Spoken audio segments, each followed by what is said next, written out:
Olá, pessoal. Uma boa noite. Vamos então fazer a revisão do limiar anaeróbio, tá? Então, em primeiro lugar, o que é o limiar anaeróbio, né?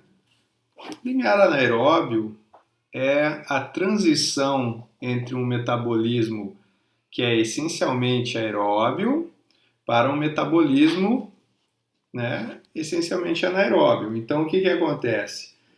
Eu tenho um campo de produção de energia aeróbia, né? Então, dependendo da intensidade da atividade, da necessidade de energia para o exercício, o meu sistema aeróbio ele dá conta do trabalho.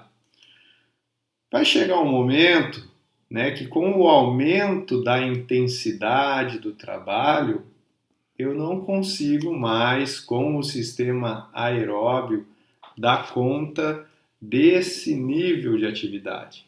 E aí eu vou usar de uma forma expressiva o meu sistema anaeróbio, né?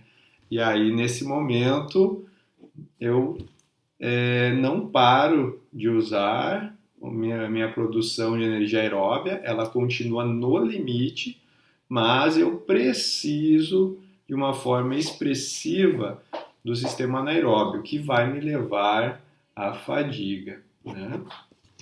Ok? Então, essa linha, essa transição entre um metabolismo e outro é chamada de limiar anaeróbio.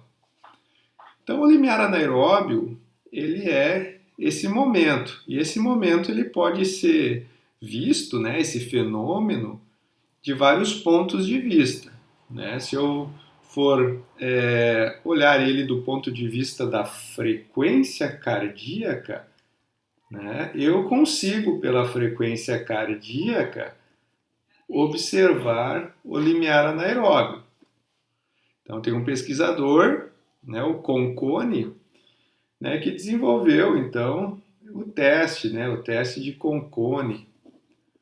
Então, isso é chamado de limiar anaeróbio de Conconi. Então, pelo limiar anaeróbio de Conconi, né, isso é, pela frequência cardíaca, eu consigo observar o limiar anaeróbio. Então, o limiar anaeróbio, né, o limiar de Conconi, ele consiste, né, em perceber que a frequência cardíaca ela tem uma relação linear com a intensidade do exercício, quando ele é aeróbio.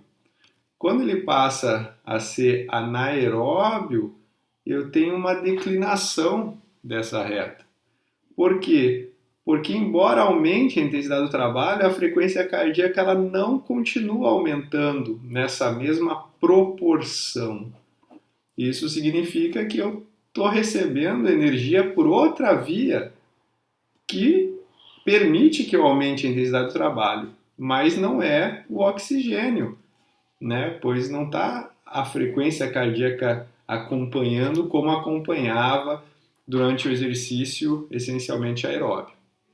Um outro ponto de vista para ver o limiar anaeróbio é pelo sangue, pelo lactato sanguíneo. Então, o limiar de lactato, né, é uma outra forma de ver esse mesmo fenômeno, esse mesmo evento, né? Só que aí eu estou observando o sangue, a concentração de lactato no sangue.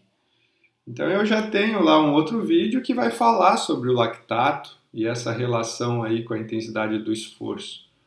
Tá? Então, quando eu encontro no sangue um valor aí maior que 4 milimols de lactato, é considerado aí um campo anaeróbio, né? É uma concentração de lactato correspondente a uma intensidade de trabalho aí anaeróbia. Então, pelo sangue, a gente consegue observar esse fenômeno.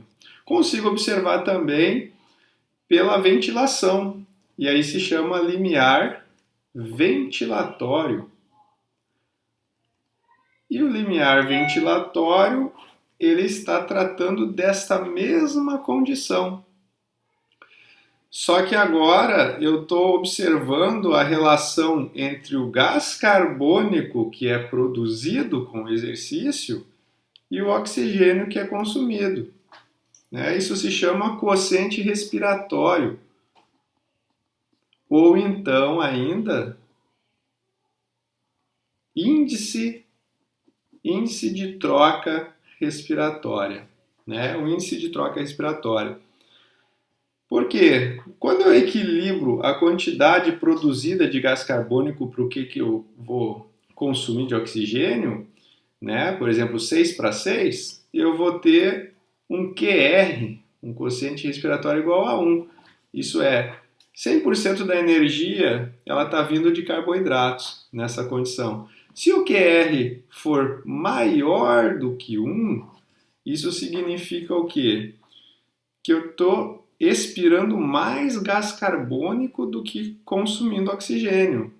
E aí esse CO2 a mais é chamado de CO2 não metabólico, que ele não é derivado da produção de energia decorrente da degradação da glicose, e sim do tamponamento de íons de hidrogênio, devido aí ao metabolismo anaeróbio. Então, se o quociente respiratório for superior a 1, isso é considerado um limiar anaeróbio, ok? Então, eu posso ver esse mesmo fenômeno que se chama limiar anaeróbio do ponto de vista da frequência cardíaca, do lactato sanguíneo ou da ventilação.